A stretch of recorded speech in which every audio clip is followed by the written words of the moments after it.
जुले प्यारे बच्चों, मैं रिंचन टोलमा फिजिकल एजुकेशन टीचर आज मैं फिर से आप लोगों के सामने हाजिर हुई हूँ योगा का क्लास लेने के लिए। जैसे कि आप लोग जानते हैं कोविड 19 की वजह से हम लोग घर के अंदर ही बैठे हुए हैं और बाहर हम आ जा नहीं सकते और हम खेलने के लिए भी बाहर नहीं जा सकते। और इस बार तो कोई टूर्नामेंट भी ऑर्गेनाइज नहीं हुआ। तो कोविड 19 को देखते हुए योगा कितना ज़रूरी है हमारे लिए। तो आइए आज आप लोगों को मैं योगा के बारे में बताती हूँ। तो सबसे पहले तो मैं व्हाट इज़ योगा के बारे में बताऊंगी। फिर उसके बाद में हिस्ट्री ऑफ योगा, तो योगा कहाँ से स्टार्ट हुई, कैसे है, वो उसके बारे में बताऊंगी। फिर उसके बाद योगा का एक ये है अष्टांग योग। तो अष्टांग योग में क्या क्या होता है उसके बारे में बताऊंगी। जबकि अष्टांग योग जो है वो सबसे प्रसिद्ध है। आजकल जो भी योग करते हैं तो वो अष्टांग योग को ही फॉलो करते हैं। तो मैं बताऊंगी व्हाट इज योगा। तो योगा जो है, योगा का वर्ड जो है वो संस्कृत से निकला है और संस्कृत का वर्ड है। तो इसका संस्कृत का जो वर्ड है, शब्द है, वो यूज है। और यूज क्या कहते हैं? यूनाइट होना, यानी कि मिलना, मिलन। तो ये संस्कृत का वर्ड है, तो संस्कृत से ही निकला हुआ है। तो इसका और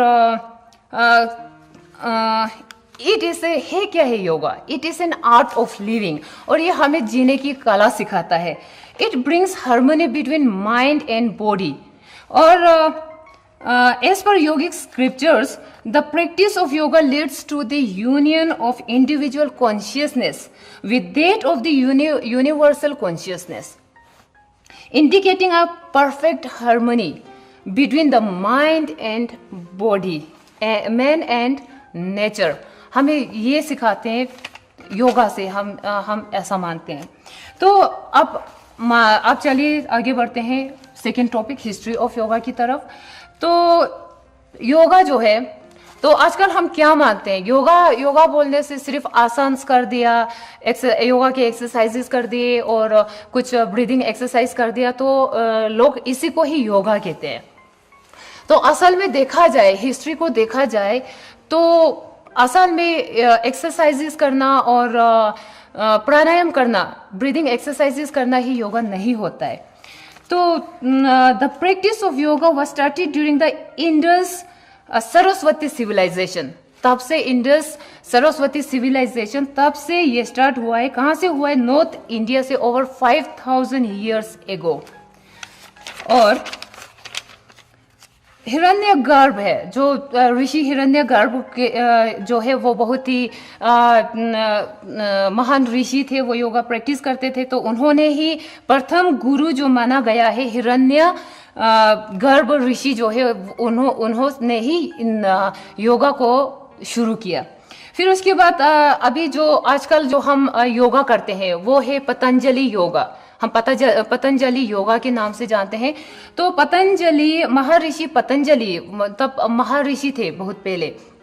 तो उन्होंने इस योगा को प्रैक्टिस करते थे, तो वहां से चला आ रहा है। पर महर्षि पतंजलि से पहले तो क्या हुआ? महर्षि कपिल थे, एक महर्षि था, उनका नाम कपिल था। उन्होंने संख्या दर्शन, उनमें योग का प्रारंभिक ज्ञान प्रस्तुत किया।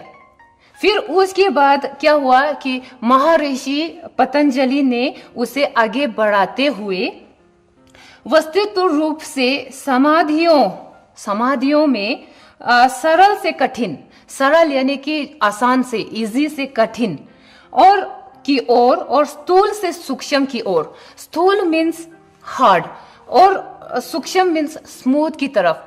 जब हम एक्सरसाइजेस करते तो हमें कितना हार्ड लगता है, फिर उसके बाद फिर करते करते प्रैक्टिस होते होते वो स्मूथली होता जाता है। तो वैसे ही तो इनकी ओर फिर महर्षि पतंजलि ने, उन्होंने फिर आगे बढ़ाया। फिर वहां से महर्षि पतंजलि का जो है वो अष्टांग योग जो है वो चला आ रहा है, और वहां से फिर फैलता गया।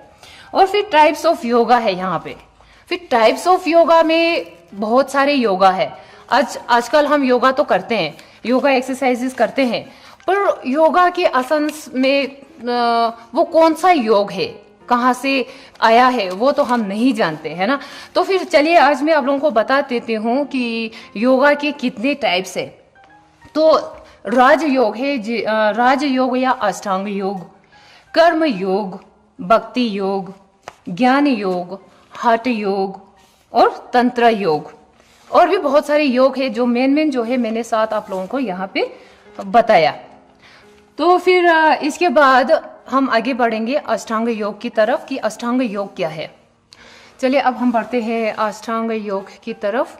तो अष्टांग योग जैसे कि मैंने आपको इससे पहले भी बताया कि आजकल जो भी योग के आसान्स करते हैं तो वो इसी अष्टांग योग के अनुसार ही करते हैं। तो इसके 8 लिम्स है, यानी कि इसके 8 अंग है। तो सबसे पहले आता है यम, फिर आता है दूसरा नियम, फिर आसन, प्राणायाम, प्रत्याहार, धारणा, ध्यान और समाधि। तो अब इनको बारी बारी से हम समझते हैं कि ये होता क्या है और यम में क्या है, नियम में क्या है, आसनास, प्राणायाम, इनको हम बारी बारी से जानेंगे। तो सबसे पहले आता है यम। तो यम जो है प्रिंसिपल्स ऑफ मोरल कोड है। तो इसमें सबसे मोरल कोड में क्या क्या आते हैं, अहिंसा, प्रिंसिपल्स ऑफ नॉन वायलेंस, यानी कि हमने किसी को नुकसान नहीं करना है, हमने किसी को मारना, झगड़ा करना, नॉन वायलेंस, मरना, पीटना, ये जो नॉन वायलेंस होता है ना, तो हमें वो नहीं करना है यम में। और दूसरा क्या है, सत्य, और यम में ही आता है। सबसे पहले है अहिंसा, फिर आता है सत्य, प्रिंसिपल्स ऑफ ट्रूथफुलनेस, हमने झूठ नहीं बोलना है और लोगों के साथ कोई धोखा का ये नहीं करना है, हमने सच जो है वही बातें हमने करने हैं। तो ये हो गया दूसरा पॉइंट यम का। और तीसरा है अस्थाई। अस्थाई का मतलब होता है a principle of non stealing. Non stealing मतलब चोरी नहीं करना है हमने, कहीं से भी कुछ भी होते किसी किसी के होते कि हाँ कोई देख तो नहीं रहा है तो कहीं से भी कुछ भी उठा लेता है, तो वो चोरी में आता है। तो हमें चोरी नहीं करना है, चाहे छोटा से भी चीज क्यों ना हो तो वो चोरी में ही आ जाता है, तो हमें चोरी नहीं करना है। फिर उसके बाद आता है ब्रह्मचर्य। तो ब्रह्मचर्य हो गया सेलिबेसी, वीर्य का पालन करना, वीर्य की रक्षा करना। और फिर आता है अपरिग्रह। अपरिग्रह means principal of non possessiveness, यानी कि क्या होता है कि हमारे पास जो भी वस्तुएं होते हैं, जो भी सामान होता है, या हमारे जो विचार है, तो जो भी फालतू के होते हैं वो हमारे काम के नहीं होते, वो हमारे पास नहीं रखना है। मीन्स क्या होता है कि हमारे पास अभी कोई सामान, हमारे पास एक गाड़ी है, ऑलरेडी है हमारे पास गाड़ी, तो दूसरों के गाड़ी को देख के हम मुझे वो भी चाहिए, ऐसा होता है ना।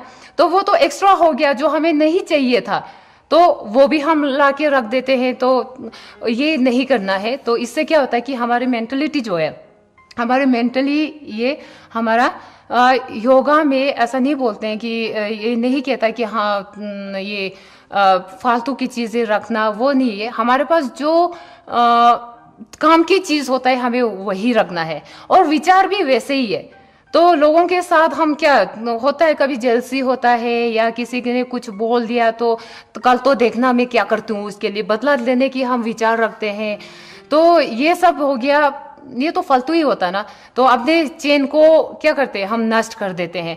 तो योगा जो है वो ऐसा नहीं है कि योगा से सिर्फ एक्सरसाइजेस, फिजिकल फिटनेस रखने के लिए हम योगा करते हैं, तो ऐसा नहीं है। तो योगा में हमें पूरा हमें कैसे जीवन व्यतीत करना है, it's an art of living. जीवन को कैसे व्यतीत करना है, जब सुख दुख ये सब आता है, तो इन सब से हमने कैसे निपटना है। तो जब भी कोई हमें कोई मुसीबत आता है या कोई कुछ प्रॉब्लम हो जाता है, तो उसको हमने कैसे डील करना है, उसका कैसे सामना करना है, ये भी योग में सिखाते हैं। ये सारी बातें जो है वो योग में सिखाते हैं। तो अभी हमने अहिंसा नहीं करना है, सत्य यानी कि ट्रूथफुलनेस रहना है, तो प्रिंसिपल्स ऑफ नॉन स्टीलिंग है, चोरी नहीं करना है, ब्रह्मचर्य है, और अपरिग्रह है, जो विचारों और जो फालतू के सामान होते हैं उनको अपने पास नहीं रखना है। तो ये हो गया यम में आता है। अब आते हैं नियम की तरफ बढ़ते हैं। तो नियम में क्या आता है कि नियम जो है ना वो जो है अपने पर्सनल डिसिप्लिन के बारे में बताता है। तो पर्सनल डिसिप्लिन में क्या आता है, एक तो है सोच। सोच मीन्स शुद्धि, प्योरिटी। तो वो हम प्योरिटी कैसे करेंगे, हमने अपने शुद्धि कैसे करना है। शुद्धि जो है वो है, एक तो बाहरी शुद्धि होता है, एक तो अंदरी शुद्धि होता है। बाहर की शुद्धि क्या होता है कि हमने नहा लिया, अच्छे कपड़े साफ सुथरे कपड़े पहन लिया, वो भी हो गया बाहरी शुद्धि। और फिर जैसे कि हमने पेड़ पौधे, बाहर पेड़ पौधे लगाए, तो वो हो गया हम एनवायरनमेंट की शुद्धि करते हैं। तो फिर किसी को ये पता नहीं होगा तो फिर पूछेंगे कि पेड़ पौधे लगाने से शुद्धि कैसे होगा, क्योंकि आप लोगों को पता है, आपने साइंस में पढ़ा होगा बच्चों की हम क्या लेते हैं पेड़ पौधों से, हम क्या लेते हैं वनस्पतियों से, हम ऑक्सीजन लेते हैं। हाँ, और वो लोग क्या क्या लेते हैं, हमसे क्या लेते हैं, तो वो कार्बन डाइऑक्साइड लेता है। तो वो इस तरह से हमारे वातावरण को, हमारे एनवायरनमेंट की एयर को वो शुद्धि करते हैं। तो ये भी हो गया, ये बाहरी की शुद्धि हो गई। और फिर बाहर की शुद्धि, एक एग्जांपल और देती हूँ, हम साफ सफाई पे ध्यान रखते हैं, हमारे आसपास को हम साफ करते हैं, सफाई अभियान चलाते हैं, तो वो भी एक तरह की बाहरी शुद्धि है। तो ये मैंने आपको 2 एग्जांपल दिए, ऐसे बहुत सारे हैं, आप लोगों को पता ही है। तो फिर होता है अंदरी शुद्धि, अंदर की शुद्धि। तो अंदर की शुद्धि क्या होता है कि हमारे मन को शुद्ध करना, अपने विचारों को शुद्ध करना। तो जब हमारे विचार शुद्ध होंगे ना, तभी हमारे वाणी जो है वो शुद्ध निकलेगा। तो ये हो गया अंदरी शुद्धि, अंदर की शुद्धि। मन को हम डेवलप करेंगे तो ही हम अच्छी सोच बनेंगे हमारे। जब अच्छी सोच होगी तो अच्छी वाणी निकलेगा, तो अच्छा कर्म भी करेंगे।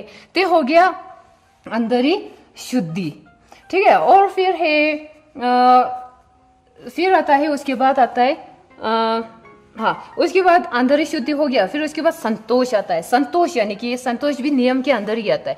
संतोष यानी कि संतुष्टि, सेटिस्फेक्शन। तो क्या है कि हम कुछ भी करते हैं तो कभी हमें सेटिस्फैक्टरी नहीं होता है, सेटिस्फेक्शन नहीं होता है, तो हमें संतुष्ट होना है। तो कुछ भी हम करते हैं तो मेहनत से करना है, धोखाधड़ी या उससे नहीं, ईमानदारी से मेहनत करके करना है।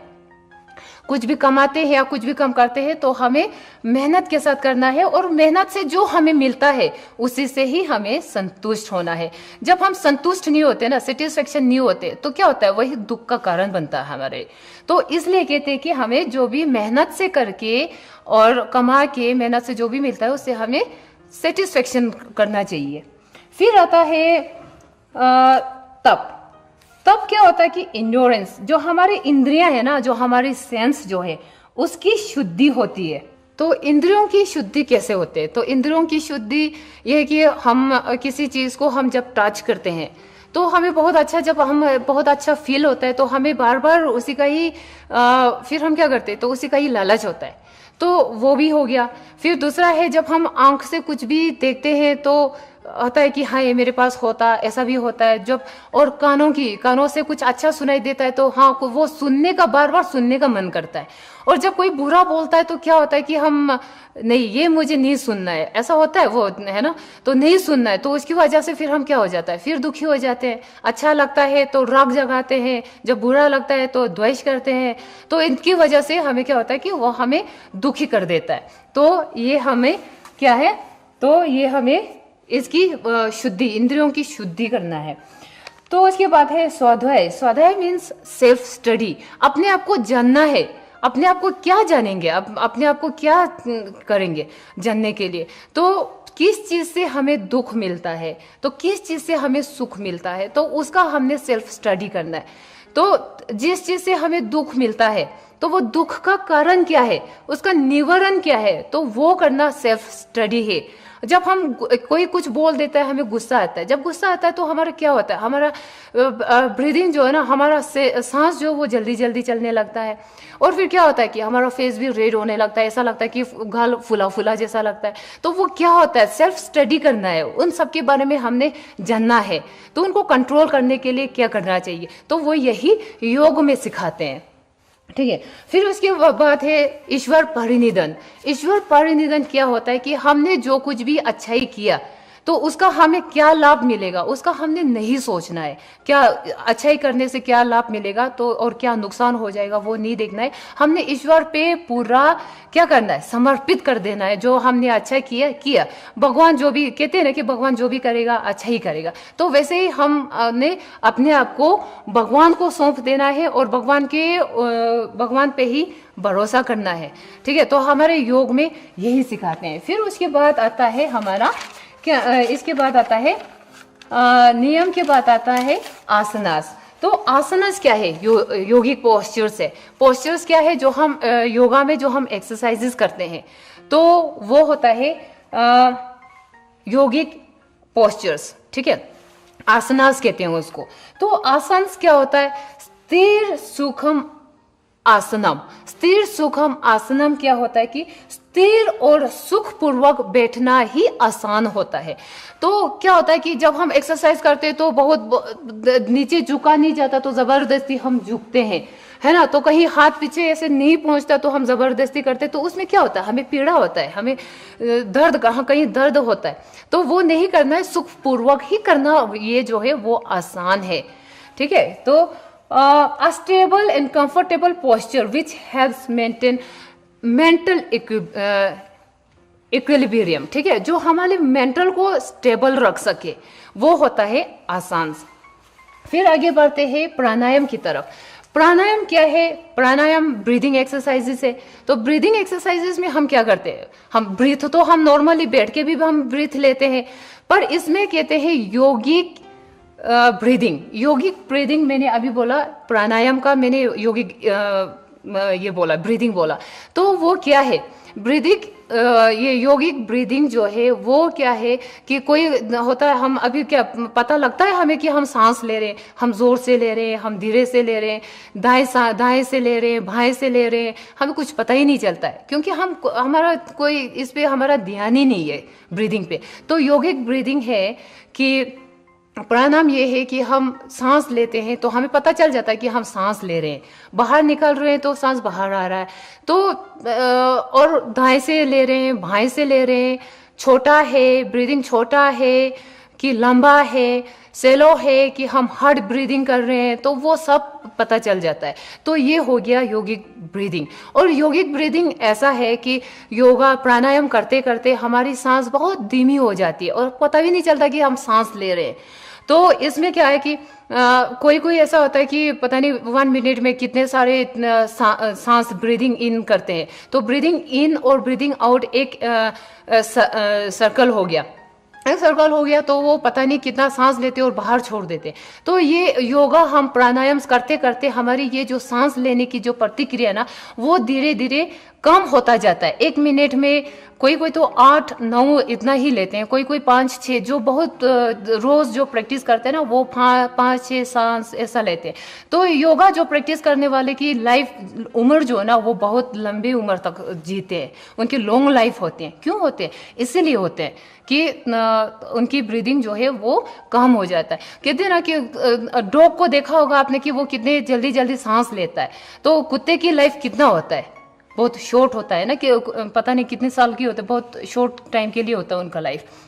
और ये भी माना गया है, आपको पता होगा, साइंस में पढ़ा होगा आप लोगों ने, कि जो टोर्टोइस होता है, जो टोर्टोइस जो है ना वो बहुत धीरे से सांस लेता है, उसकी जो सांस लेने की जो प्रतिक्रिया ना वो बहुत स्लो है, और इसी की वजह से वो कितने साल तक जीता है, उसकी लाइफ आप पता कर लेना।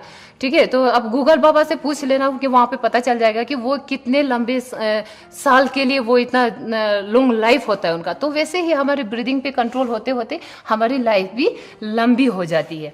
ठीक है, ये हो गया प्राणायाम। फिर उसके बाद आ गया प्रत्याहार। प्रत्याहार क्या है? Withdrawal of senses.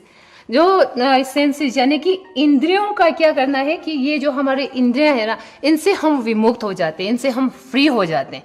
कैसे फ्री होते हैं? कि कोई कुछ भी बोल दे ना तो हमें बुरा नहीं लगता है। कहीं से कोई, हम गलियों में से कहीं से जा रहे, कहीं से गंदा स्मेल आता है ना, तो हम क्या करते हैं, कभी कभी छी कितना गंदा स्मेल है, तो एकदम से हम रिएक्ट करना शुरू कर देते। तो वो सारे जो है धीरे धीरे करके ये सब बंद हो जाता है। तो हम इन सब पे, हमारे सेंस ऑर्गन्स पे जो है हमारे उस पे कंट्रोल आ जाता है। फिर आता है हमारा धारणा, धारणा क्या होता है? कंसंट्रेशन ऑफ ऑब्जेक्ट, यानी कि अपनी चीज को एक जगह पे लगा के रखना, ये हो गया कंसंट्रेशन। ठीक है, फिर होता है हमारा ध्यान, ध्यान यानी कि मेडिटेशन। मेडिटेशन में क्या होता है कि withdrawing mind from all external objects, जो बाहर के जो एक्स्ट्रा जो ऑब्जेक्ट्स है ना, तो वहां से ध्यान हटा के हमें क्या करना है, कहाँ पे फोकस करना है? एक सिंगल पॉइंट पे, वन पॉइंट पे हमें फोकस करना है, वो होता है मेडिटेशन। जहां पे कंसंट्रेशन की थी, जिस ऑब्जेक्ट पे हमने कंसंट्रेशन किया था, वहां पे कंसंट्रेशन लंबे समय के लिए रहना चाहिए। और हमारा मन क्या है? हमारा मन तो बंदर की तरह उछल कूद करता रहता है ना, एक जगह से दूसरी जगह, पता नहीं कहाँ कहाँ पहुंच जाते हैं हम लोग। तो क्या करना है कि हमें इसको एक जगह पे, जब हम मेडिटेशन करते हैं, एक जगह पे हम कंसंट्रेट करते हैं, तो उसी जगह पे हमें, उसी ऑब्जेक्ट पे पूरा हमें कंसंट्रेशन लंबी समय तक उसी पे टिका रहना चाहिए। ठीक है, ये हो गया ध्यान। फिर आता है समाधि। समाधि में क्या होता है? State of super bliss Joy. अब ये सब हम करेंगे, नियम आसनास, प्राणायाम, प्रत्याहार, धारणा, ध्यान करेंगे। फिर उसके बाद लास्ट स्टेज हमारा आता है समाधि की ओर। फिर समाधि में क्या होता है? ये सब प्रैक्टिस करते करते समाधि पे पहुंच जाते हैं, तो हमें क्या मिलता है? समाधि में हमें अनंत खुशी, प्रसन्नता मिलती है। तो कभी आपने देखा होगा कि आपने बोला होगा कि पापा मुझे लैपटॉप चाहिए, तो पापा ने लैपटॉप तो ला के दिया, तो उस टाइम आप कुछ पल के लिए, तो 1-2 मिनट के लिए, शायद 1 घंटे के लिए, शायद 1 दिन के लिए आप खुश तो रहेंगे, बहुत खुश हो जाएंगे। फिर उसके बाद क्या होता है कि आप लोग उसके बाद खुश रहता है, फिर वही पुराना बन जाता है, वो नया चीज आपके लिए पुराना बन जाता है, फिर वही जो आपकी खुशी जो है ना, वो खत्म हो जाता है। पर इसमें क्या है कि अब इन सबको फॉलो करते हुए समाधि पे आता है ना, तो आपको एंडलेस हैप्पीनेस मिलता है। क्योंकि इस स्टेज पे जब आप पहुंचते हैं, तो आपको ना दुख होता है, ना ज्यादा कहीं से कुछ मिल जाए तो ज्यादा खुशी होता है, कहीं किसी ने बुरा बोल दिया या कुछ हो गया, अनहोनी हो गया, तो क्या होता है कि हमें कोई दुख नहीं होता है, ना सुख ना दुख। तो हम क्या पहुंच जाते हैं? हम नॉर्मल ही स्टेज पे रहते हैं, तो हमारा माइंड जो है ना, वो इक्विलिब्रियम रहता है। ठीक है, इक्वेनिमिटी रहता है। तो ये है हमारा योगा का जो हमारा मेन एम जो है, ऑब्जेक्टिव क्या है? हमें खुशी ही तो चाहिए। हम क्यों करते हैं? हम खुशी के लिए करते हैं, खुश रहने के लिए करते हैं। तो इसीलिए, और हमारा फिजिकली और मेंटली दोनों अच्छे से काम करते रहे, है ना, कोई बीमारी ना हो, और हम मेंटली भी फिट रहे, फिजिकली भी फिट रहे, तो इसलिए हम योगा करते हैं। हाँ, तो ये था हमारा अष्टांग योग। और अष्टांग योग में हमने 8 लिम्स हमने जाना, क्या होता है हमने बरी बरी से जाना। तो लास्ट पे हम समाधि की तरफ बढ़ते हैं। तो समाधि मैंने आपको बताया कि समाधि में क्या होता है। तो हमें योग करने से क्या मिला, क्या लाभ होता है योग करने से, तो आप लोगों को पता चल गया। और इसमें क्या होता है? चित्त की वृत्तियों के रुक जाने पर आत्मा अपने स्वरूप में ठहर जाता है, यानी कि तददिष्टु सर्वरूपे वस्यानम। तो क्या होता है कि इसमें हमारे जो खुशी और गम का जो चलता रहता है ना, डेली लाइफ में हमारा चलता रहता है ये। तो कभी ऐसा नहीं होता कि हाँ मैं खुश हूं तो खुश ही रहता है, कभी दुख हूं तो मैं कभी दुख ही रहता है। नहीं, कभी दुख है तो उसके बाद सुख भी आता है, सुख आता है तो फिर उसके बाद दुख भी आता है। तो ये सब, इन सब को हमने कैसे डील करना है। जब हम बहुत सारे दुख हो जाता है, किसी ने कुछ बोल दिया या कुछ हो गया, हम बीमार हो गए, तो इसमें हमने कैसे डील करना है, ये हमें योग सिखाता है। ठीक है, तो योग